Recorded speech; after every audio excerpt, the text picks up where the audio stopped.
Go ahead, I said. Call the cops. Just make sure they bring a survey map. The first thing I noticed wasn't the flashing red and blue lights.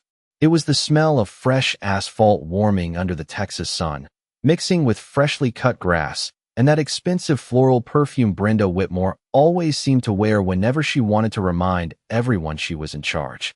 The security gate stretched across the entrance like it had always belonged there, polished stone columns casting long shadows across the driveway my grandfather had driven for decades before anyone had ever dreamed of building Willow Creek Estates. Brenda stood in the middle of the road with both hands planted firmly on her hips, smiling the kind of smile that wasn't really a smile at all. It was the smile of someone absolutely convinced the law was about to prove her right.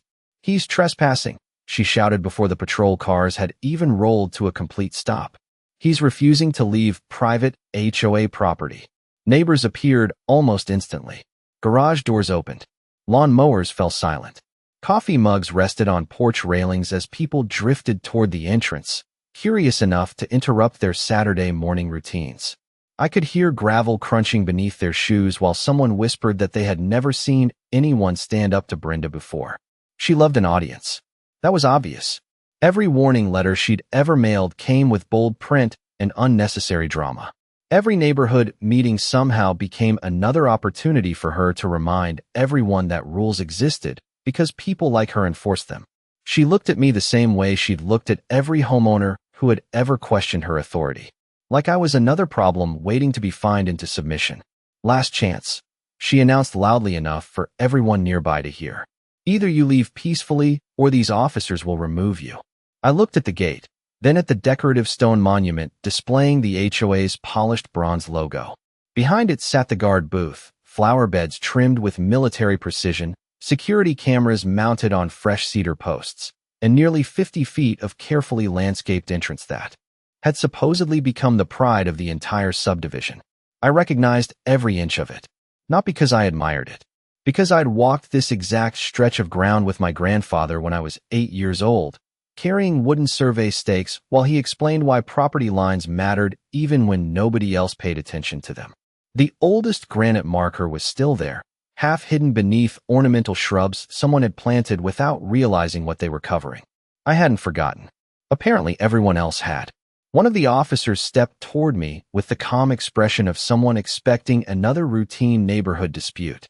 "Sir," he said politely, "can you tell me why you're refusing to leave?" I smiled, reached into the passenger seat of my truck, and rested my hand on a weathered leather document case that had traveled with my family longer than Brenda had been alive. Around us, the neighborhood fell strangely quiet. Even the birds seemed to disappear. Brenda folded her arms, completely certain she had already won. She had no idea that in less than a minute, every pair of eyes standing there would stop looking at me and start looking at the ground beneath their own feet. My name is Nathan Carter, and if there is one thing my grandfather taught me before I was old enough to drive a pickup truck, it was that land remembers everything, even when people do not. I grew up on 127 acres just outside Austin, Texas, where every fence line, every oak tree, and every limestone ridge carried a story older than I was. While other kids spent summers playing video games, I spent mine following my grandfather through tall grass with a steel tape measure in one hand and wooden survey stakes in the other. He would stop beside weathered granite monuments buried halfway into the ground, brush away decades of dirt with his boot, and remind me that a property line did not disappear just because someone planted flowers over it.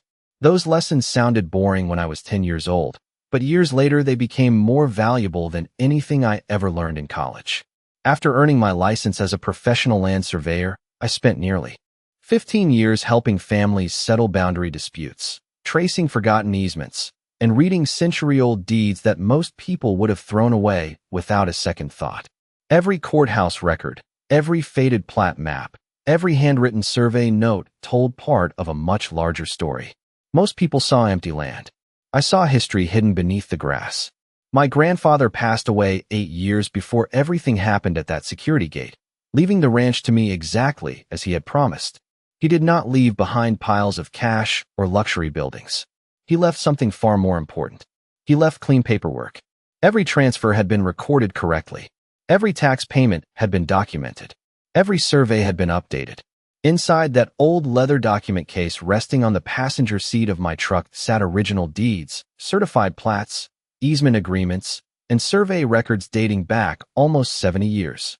I carried them because experience had taught me one simple truth. People argue with opinions, but they rarely argue with papers signed by the county. When developers started building Willow Creek estates on neighboring land about 5 years earlier, I welcomed them. Growth was part of Texas. Families needed homes, businesses needed customers, and property values rose for everyone.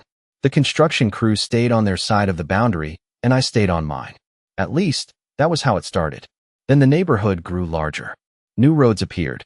Decorative entrances replaced cattle fences. Security cameras arrived.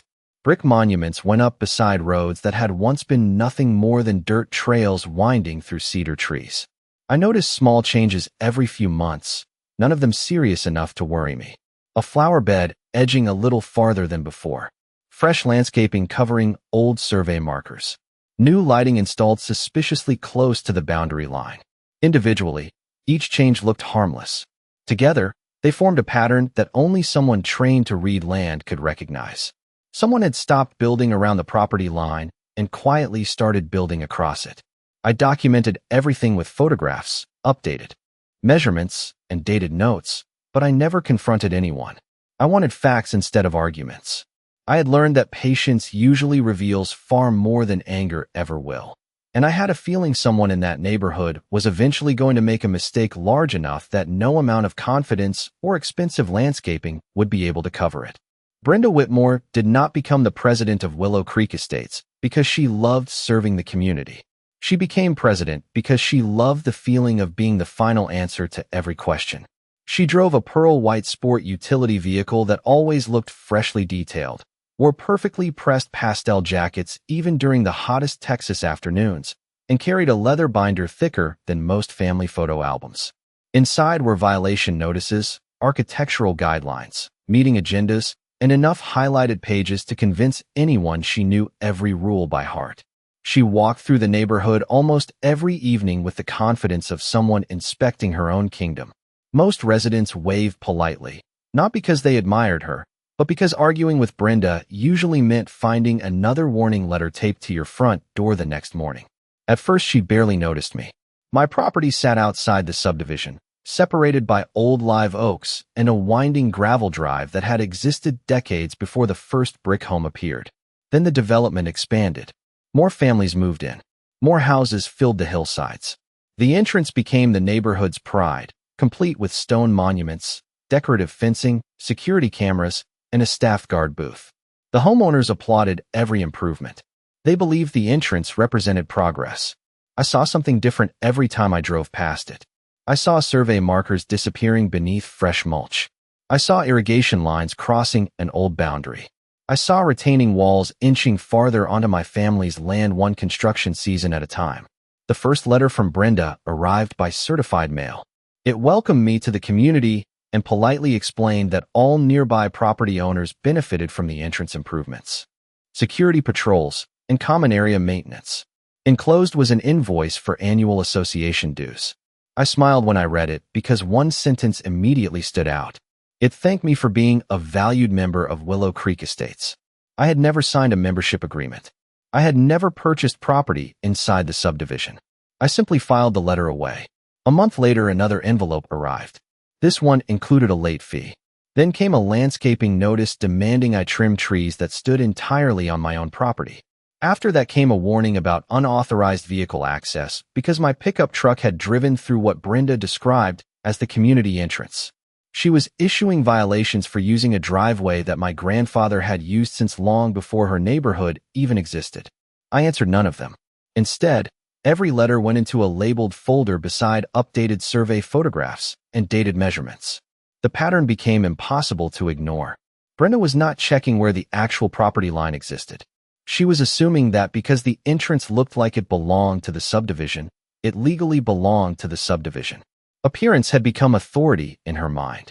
Then one Tuesday morning, I watched a landscaping crew remove the last exposed granite survey marker near the entrance.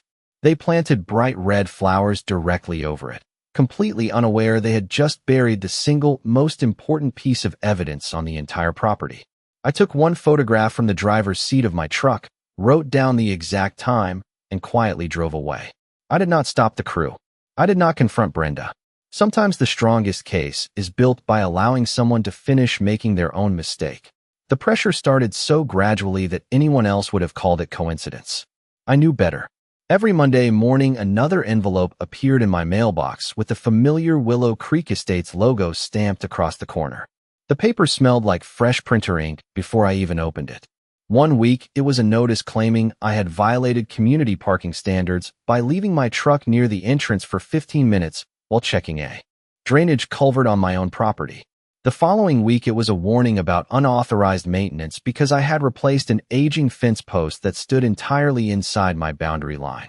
Then came the invoice for unpaid association assessments, now including accumulated penalties and interest. Each letter became a little more confident than the last, as though someone believed that repeating the same claim often enough would eventually make it true. I filed every page into the same leather case without writing a single response.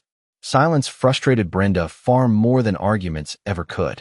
Before long, the letters turned into people. One afternoon, I found a newly hired security guard waiting beside the entrance with a clipboard tucked beneath his arm. He stepped into the driveway with an apologetic expression and explained that the Homeowners Association required identification before allowing me to continue. I smiled politely and asked who owned the road beneath his boots. He glanced toward the guard booth instead of answering. That told me everything I needed to know. He had been instructed to enforce rules without ever questioning whether those rules applied. I thanked him for doing his job, turned my truck around, and entered my property using an older ranch access road that my grandfather had cleared decades earlier. The security cameras followed every movement. I could almost feel Brenda watching from somewhere behind them. 2 days later, I discovered fresh metal signs bolted beside the entrance reading private HOA property. Unauthorized entry prohibited. The words looked official enough that most drivers would never question them. I stopped long enough to photograph every sign from multiple angles before continuing home. A week later, decorative landscaping expanded again, covering more of the original boundary line beneath imported stone and neatly trimmed hedges. Someone even installed low-voltage lighting around the flower beds, illuminating the exact granite monument they had unknowingly buried beneath several inches of mulch. Every improvement made the entrance look more permanent while quietly hiding the evidence beneath it. The neighborhood praised the upgrades on social media. Residents complimented Brenda for protecting property values and creating a safer community. Nobody realized that every brick, every camera, every flower bed, and every security feature resting there increased the consequences if the true property line ever came to light. Then Brenda crossed the line I had been quietly waiting for.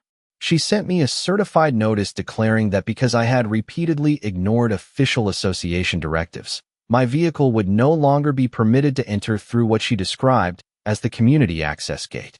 According to her letter, future attempts to use the entrance would be treated as trespassing, and law enforcement would be contacted immediately. I read that sentence twice before closing the folder. The smell of old leather filled the cab of my truck as I rested my hand on the document case beside me. For months, I had simply documented facts while Brenda built confidence on top of assumptions. Now she had placed those assumptions into an official written declaration. She had unknowingly created the one piece of evidence I could never have produced on my own, and I knew exactly what was going to happen the next time I drove toward that gate. Saturday arrived warm and bright, with the smell of fresh coffee drifting through my truck as I turned onto the familiar county road just after 8 in the morning. I had intentionally chosen the same route I had driven hundreds of times before, because routines reveal more truth than surprises ever do. Long before I reached the entrance, I could see the security gate was already closed. The polished stone columns reflected the morning sunlight, and the bronze neighborhood sign gleamed as if it had stood there forever. Brenda was waiting exactly where I expected her to be, dressed in a light blue blazer despite the Texas heat, holding a clipboard against her chest like it carried the authority of the entire state. The moment my tires rolled onto the gravel shoulder, she stepped into the driveway and raised one hand. Her smile returned, calm and practiced, the kind that appears only when someone believes every possible outcome favors them.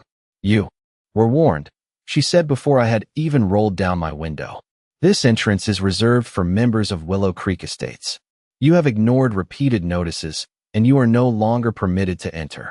I looked past her toward the old live oak trees beyond the gate, remembering how my grandfather used to park beneath those branches while we unloaded fencing supplies from the back of his truck. Nothing about the land had changed. Only the people standing on it had.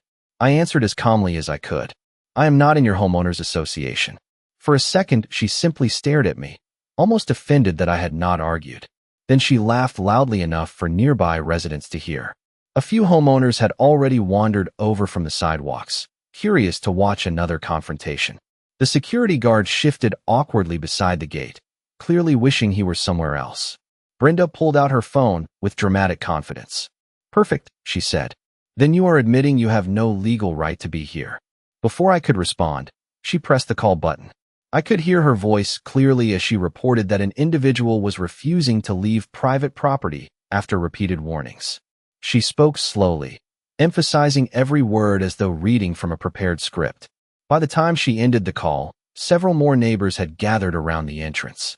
Quiet conversations floated through the warm air while sprinklers hissed across nearby lawns. Some people looked uncomfortable. Others looked entertained. Everyone expected the same ending. They assumed I would eventually back my truck away and leave. Instead, I shut off the engine and rested both hands on the steering wheel. Brenda folded her arms with obvious satisfaction. "The deputies will handle this," she announced. "You should have listened weeks ago." I simply nodded. A few minutes later, the distant sound of sirens drifted across the neighborhood, growing louder until 2 county patrol vehicles turned into the entrance and stopped beside the gate. One deputy stepped out first, adjusting his campaign hat before walking toward us with the steady confidence of someone responding to what sounded like a routine trespassing complaint. Brenda immediately waved him over, pointing directly at me while explaining that she had documented months of violations. The deputy listened politely before turning toward my truck. "Sir," he asked, "can you tell me what is going on today?" I smiled, reached across the passenger seat, and placed my hand on the weathered leather document case my grandfather had carried long before this subdivision ever existed. "Absolutely, officer," I said. "But before we discuss who belongs here, I think we should first establish who owns the ground we are all standing on." The deputy accepted the leather document case with the careful grip people use when they realize whatever is inside might matter more than they first assumed. The brass zipper made a soft metallic sound as he opened it, and the faint smell of old paper drifted into the warm morning air. Inside were neatly organized folders, each labeled by year, each protected inside clear sleeves that had traveled with me through countless property surveys across Texas. I handed him the original warranty deed first, then the certified boundary survey, then the recorded subdivision plat filed with the county years before the first house in Willow Creek Estates had ever been built. Brenda leaned forward just enough to glance at the papers before letting out a short laugh. "Those are old records," she said confidently. "The subdivision replaced all of that." I looked at her without saying a word. The deputy did not respond either. He simply continued reading. His partner stepped closer, studying the survey map over his shoulder. I watched both of their expressions change almost at the same moment. The confidence of a routine call slowly disappeared, replaced by the quiet concentration of officers who had realized they might be standing inside a much larger legal dispute than anyone had reported. "Sir," the deputy asked me, pointing to a shaded section on the survey, "are you saying this entrance is located inside your parcel?" "I am saying the recorded boundary has never moved," I answered. "Landscaping can move. Signs can move. Gates can move. Recorded property lines do not." Brenda immediately interrupted. "That is impossible. We have maintained this entrance for years." I nodded. Maintenance and ownership are two very different things. The words hung in the air while several neighbors exchanged uncertain looks. A man standing near the mailbox quietly removed his sunglasses and stared at the survey map from several feet away. Even the security guard looked less certain than he had only minutes earlier. The deputy pulled out his radio and requested verification through the county property records office. His voice remained calm, but it carried a different tone now. He was no longer asking for backup on a trespassing complaint. He was requesting confirmation of a legal description. While we waited, the neighborhood grew strangely quiet. The only sounds came from sprinklers clicking across nearby lawns and the distant hum of traffic from the highway. Brenda tried to fill the silence by explaining how the association had installed the gate, paid for the lighting, maintained the flower beds, and collected dues for years. She spoke faster with every sentence, as though repeating those facts would somehow answer the only question that now mattered. None of those improvements changed who owned the ground beneath them. A few minutes later, the deputy's radio crackled back to life. The dispatcher confirmed that the parcel identification number listed on my deed remained active and unchanged. She also confirmed that the recorded legal boundary matched the certified survey lying open in the deputy's hands. He looked up at Brenda with a polite but noticeably different expression. "Ma'am," he said carefully, "based on what we have confirmed so far, I believe we need someone from the county survey office to examine the boundary before we make any determination today." Brenda blinked for the first time since the deputies had arrived. Her confidence did not disappear all at once. It simply paused, and for the first time that morning, she looked down at the decorative stone entrance instead of looking at me. The county survey truck arrived almost 40 minutes later, its white paint already coated with the fine layer of Texas dust that seemed to settle on everything. By late summer, I recognized the driver before he even stepped out. Daniel Brooks had worked county surveys for more than 20 years, and although we had crossed paths on professional projects before, we had never worked together directly. He nodded once after seeing me, then turned his attention toward the deputies. There were no dramatic speeches, no rushed conclusions, just quiet professionalism. That was exactly how boundary disputes were supposed to be handled. Daniel unloaded a high-precision global positioning system receiver, a survey rod, and a weathered field notebook that looked almost as old as the one my grandfather used to carry. The equipment emitted a faint electronic tone while satellites locked onto their position overhead. Neighbors who had been whispering moments earlier suddenly fell silent. Even Brenda stopped talking. She folded her arms tightly and watched every movement as though confidence alone could move a property line several feet to the east. Daniel asked me one simple question. "Do you remember where the original monument sits?" I pointed toward the flower bed beside the stone entrance, about 8 inches below those red flowers. The landscaping crew had unknowingly buried it months earlier. One deputy borrowed a small hand trowel from the maintenance shed, and after only a few careful minutes of brushing away fresh mulch and dark soil, the corner of an old granite monument appeared exactly where I had said it would. The engraved survey mark was still perfectly visible despite decades underground. Daniel brushed away the remaining dirt with his glove, placed the survey rod directly on top of the monument, and checked the receiver screen. He nodded without saying a word. Then he walked toward the opposite boundary marker nearly 400 feet away, taking additional measurements as the receiver quietly collected data. The process lasted less than 15 minutes, but it felt much longer. Every beep from the equipment seemed louder than the last. Finally, Daniel returned to the entrance and unfolded the certified plat map across the hood of the deputy's patrol vehicle. Using a pencil, he traced the recorded boundary line. Directly across the drawing, the line passed beneath the decorative stone monument.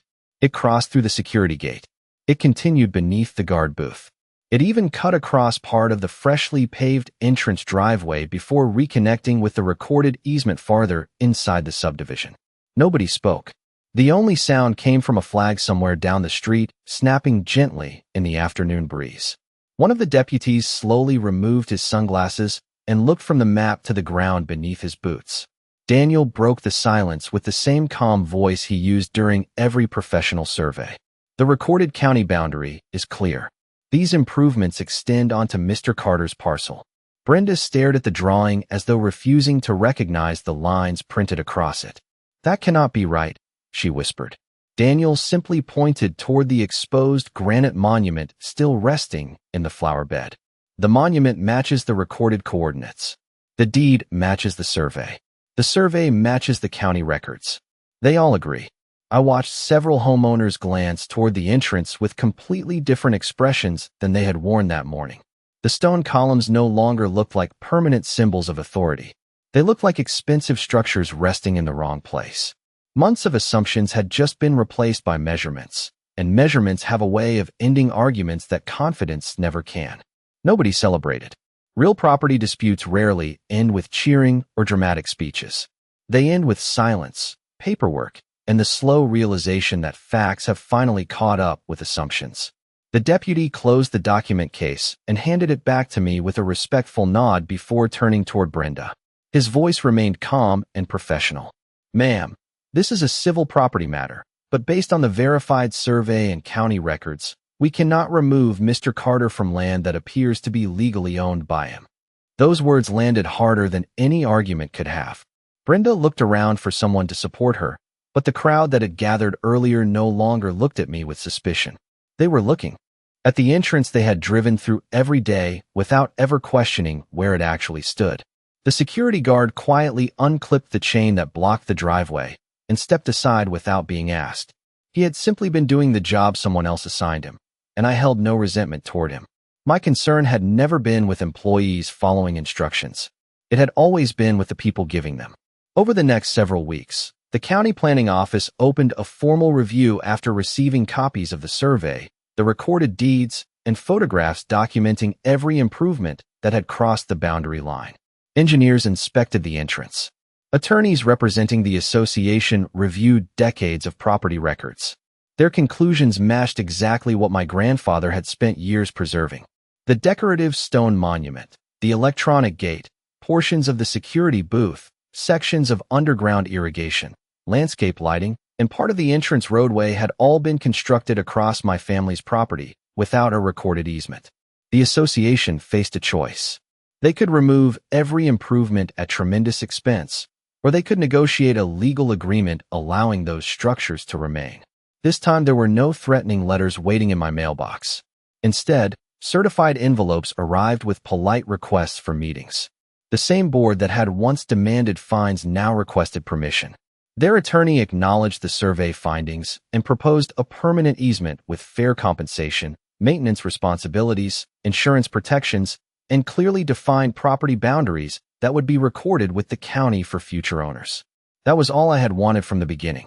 Respect for the law, respect for the land, and respect for the truth. I signed the agreement after every detail had been reviewed, not because I wanted revenge, but because I wanted the next generation to inherit records that were just as clear as the ones my grandfather had left me. Willow Creek Estates kept its entrance, but only because a lawful agreement finally existed where assumptions had once taken its place. New granite survey monuments were installed along the boundary, each protected with permanent markers that could not simply disappear beneath flower beds again. The misleading signs claiming exclusive ownership were replaced with accurate property information reflecting the recorded easement. Even the association newsletter included a short notice explaining that updated boundary documentation had been completed in cooperation with neighboring landowners. Brenda resigned as president before the next annual election. I never heard anyone insult her or celebrate her departure. Most people simply seemed relieved that meetings were finally about neighborhood projects instead of unnecessary conflicts. In the end, the entrance looked almost exactly the same as it had before, but one important difference remained invisible to nearly everyone who drove through it. Beneath every stone, every flower, and every tire track rested the same property line that had always been there, waiting patiently for someone to remember that the truth does not change just because people stop paying attention to it. A few months after everything settled, I drove through that same entrance just before sunrise, and for the first time in a long while I noticed how quiet it really was. The sprinklers still whispered across the lawns. The scent of damp cedar mulch drifted through the open window of my truck. Morning light reflected off the stone columns exactly as it always had, but now I saw something most people would never notice. Just beyond the flower bed sat a new granite survey monument with a small brass identification cap set perfectly flush with the ground.